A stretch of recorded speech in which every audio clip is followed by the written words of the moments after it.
Hi everyone, Niklas Seidloff here.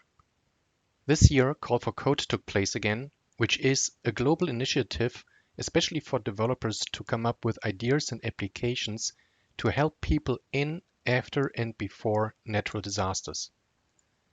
The judging is still going on, but the 32 finalists have been published on IBM Developer. When I browsed through the submissions, I noticed that a common theme is around IoT, or Internet of Things. Data is collected with various devices and sensors, then sent into the cloud, stored in the cloud, and then you can use analytics and you can even use AI to run predictions. Let's take a look at one of the submissions. The submission is called, or the solution is called Prometheo, which is a health platform for firefighters. Firefighters get this additional equipment with some sensors, for example, to track the temperature. This information is then sent into the cloud so that firefighters can be warned if the temperature has been too hot. The architecture is pretty simple and straightforward. The weather information is sent into the cloud via IBM Watson Internet of Things and then stored in a NoSQL database. Additionally, an open source tool called Node-RED is used to do the analysis as well as machine learning, and the results are displayed in a dashboard. If you want to build a similar solution and if you want to get started with Internet of Things, I suggest to use this tutorial here from IBM Developer. The nice thing about it is that you don't need any additional IoT devices. You can simply use your smartphones. Let me show you how it works. The tutorial is actually a game where multiple players can compete. All you need is a smartphone and then open your browser and navigate to this specific URL. Next, I need to identify myself, my user, by entering my username. Let's say Niklas5, and then enter any arbitrary password.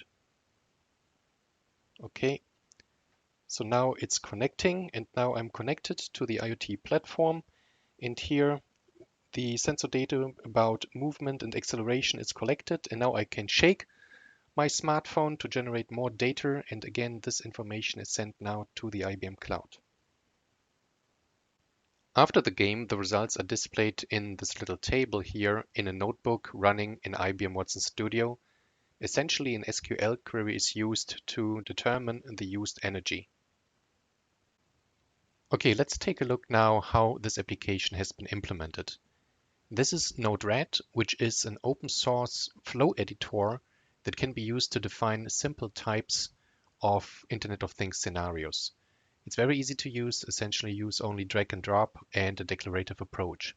For example, this is the incoming node for Watson IoT. This is how we get the data. All we need to do here is to define how to do authentication, and we define that we want to receive all types of data.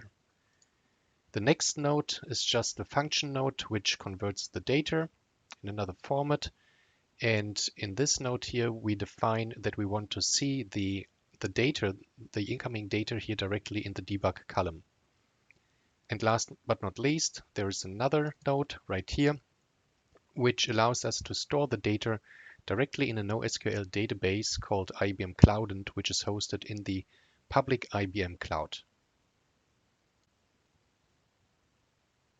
Now let me open up here my mobile app running on my iPhone, and I can authenticate again.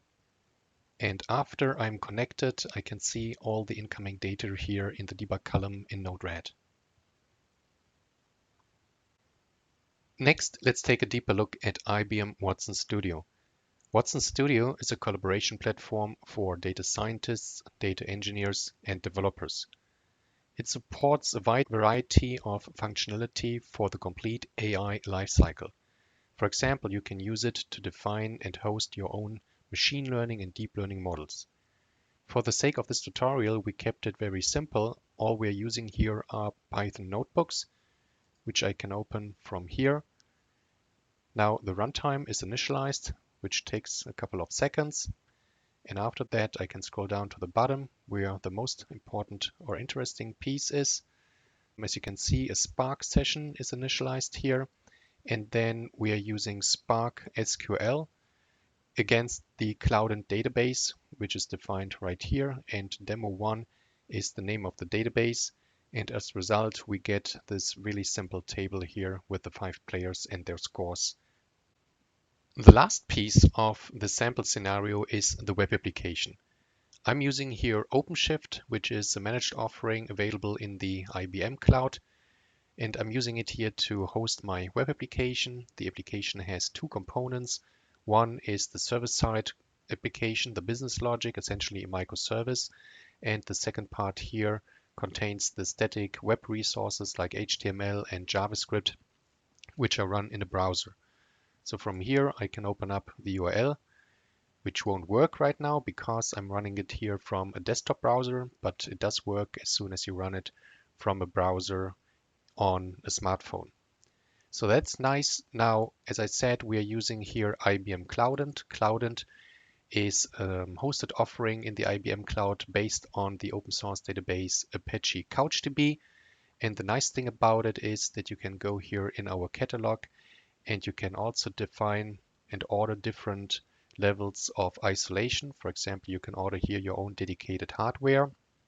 If that's not good enough, if you want to have more independence, let's say, you can also go ahead and use another really powerful feature of OpenShift, which is you can go to the catalog, navigate here to databases and install and run your own database in your cluster. So these are the databases that come out of the box. There are many other databases available that you can install by your operators. And the nice thing is that in this case, you have your data together with your business logic. And since OpenShift is essentially supported everywhere, in every public cloud, in many private clouds, you can basically run your application everywhere without any vendor login. That concludes the demo. If you want to find out more about the IBM Cloud and Internet of Things, go to IBM Developer or navigate directly to cloud.ibm.com. Thanks for your attention. Bye bye.